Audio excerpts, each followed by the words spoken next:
শ্রদ্ধাদান তুলনা তুমল ইক্কে আমি মানবলা গর্বাত্তন পরম পূজ্য সাধনানন্দ মহাষ্টবীর বনবান্তে বাদিগুড়ি স্মৃতিসারণ মুলুক কথা শুনিব মুলুক হিজু হদা হবগি ডাঙ্গু সাংবাদিক বাবু অশোক বড়ুয়া মুই তারে তার মুলুক হদা হবার লিখতে হুজুলি গরঙর সাধু সাধু সাধু।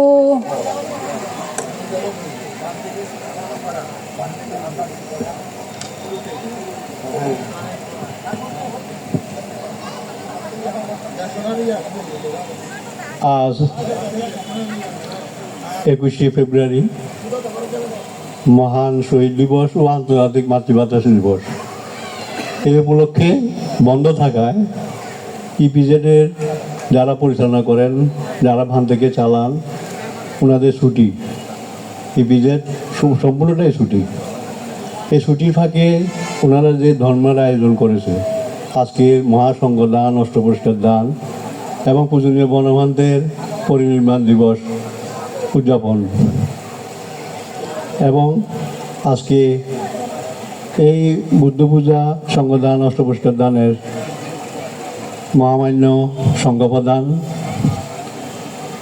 কুমিল্লা বরেগাঁও, লাকসাম বরেগাঁও দুটিবাল মাহাতর অনাথ কমপ্লেক্সের পরিচালক এবং কনকচৈত্য বৌদ্ধ বিহারের অধ্যক্ষ, কুমিল্লার অঞ্চলের দ্বিতীয় সংঘপ্রধান প্রজ্ঞাশ্রী মাহাতর মহোদয় আজকের অনুষ্ঠানে সভাপতিত্ব করছেন।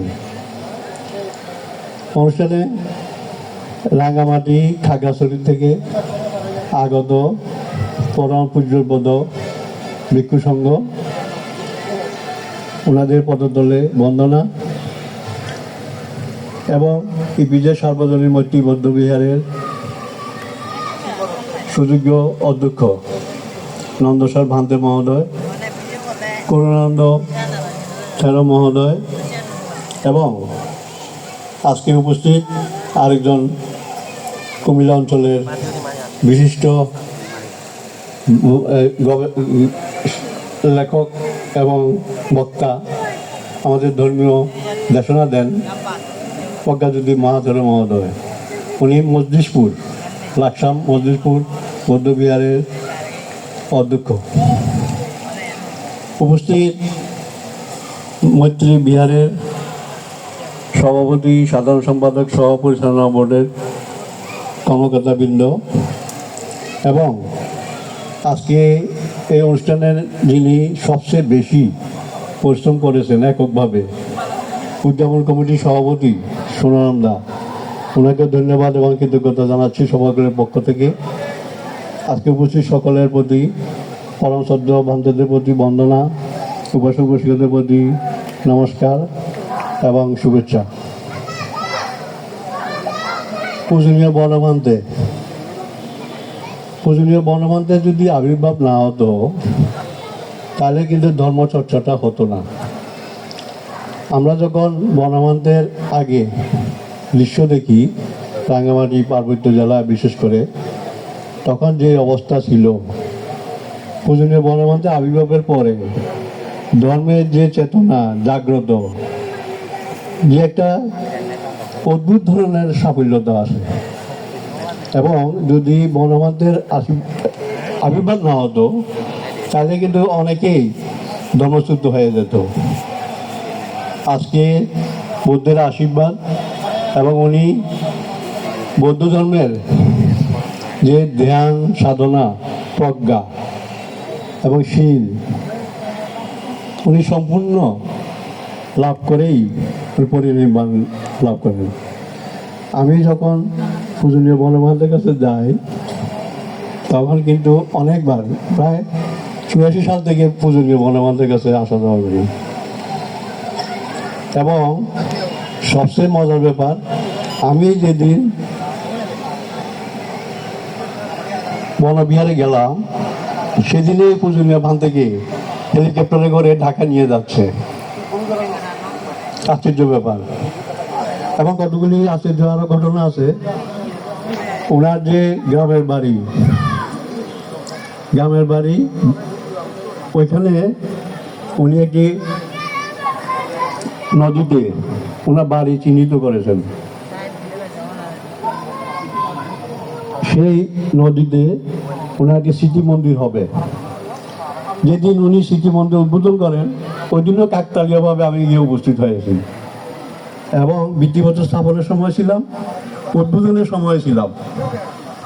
এছাড়া আরও কাকতালীয়ভাবে আমার যখন যাওয়ার ইচ্ছে হয় দেখি যে পূজনীয় বনমান্তের একটা না একটা অনুষ্ঠান থাকি।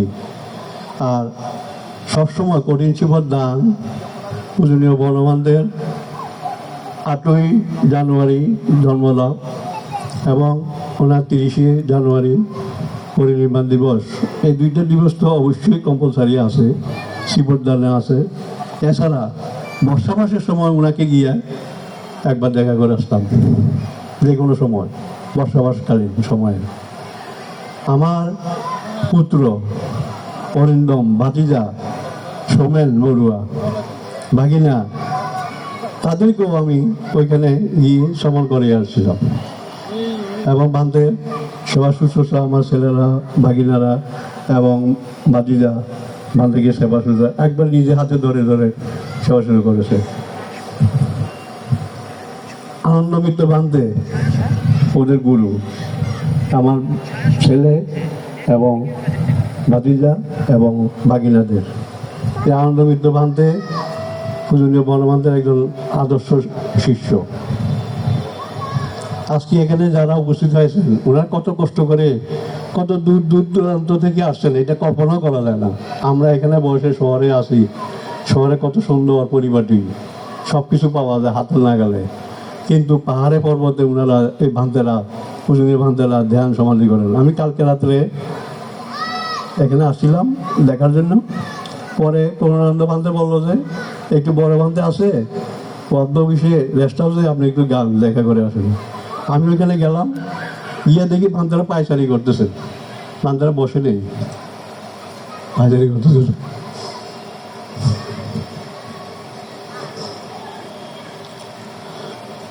ধর্ম যদি পালন করে, ধর্মকে যদি মানে, যদি কোনো অন্যায় না করে, তার কোনো অসুবিধা হয় না। আজকে যে অনুষ্ঠানটা এত প্রতিকূলতার মাঝেও কীভাবে যে সোনারাম বাবু এবং আমাদের শান্তিবাবু সভাপতি মহোদয় ওনাদের একক প্রচেষ্টায়, পূজনীয় ভান্তের নির্দেশনায়, অধ্যক্ষ মহোদয়ের যেভাবে সুন্দর পরিপাটিভাবে এখানে উপস্থিত হয়েছে। কালকে রাতে এসে দেখি শতাধিক ছেলে পিবিজেডের কর্মচারী ভাইয়েরা এসে সমস্ত কিছু রান্না বান্না, মাছ কুটা থেকে, চিংড়ি মাছ কুটা থেকে আরম্ভ করে সমস্ত কিছু কাজ করতেছে। কেন? একমাত্র বনমান্তের আশীর্বাদ পাওয়ার জন্য। পূজনীয় বনমান্তের অনুষ্ঠান, এই পূজনীয় বনমান্তে সাধক পুরুষ, এই সাধক পুরুষকে যারা অবহেলা করেন, যারা অমান্য করেন, ভালো না। এবং আমি আর কিছু বলতে চাই না ওই ব্যাপারে। তো ভান্তেই ঘাত প্রতিঘাত। আমি অনেক সময় হরতালের ভিতর গাড়ি ঘোড়া বন্ধ, কিন্তু ট্যাক্সি দিয়ে রাতের বেলায় 3-4টা ট্যাক্সি বললে আমি ওইখানে গেছি।